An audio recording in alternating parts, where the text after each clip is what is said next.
How to get Google Authenticator code on new phone. Hi guys, in this video I'm gonna guide you that how you can get Google Authenticator code on new phone. So let's dive in.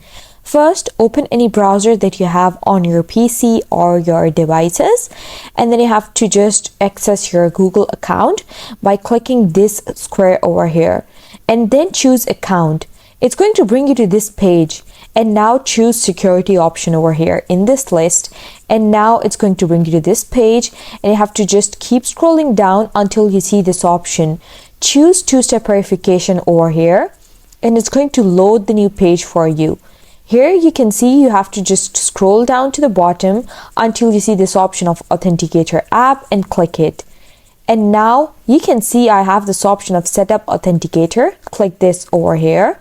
So here you can see that you get a QR code over here for your new phone. You can click next, and here you'll enter the 6-digit code that you see in the app on your phones, and then you can just click verify, and that's the process that you can follow to do so. I hope you found the process easy and liked my video, and if you did, please don't forget to like and subscribe my channel. Thank you very much. See you again.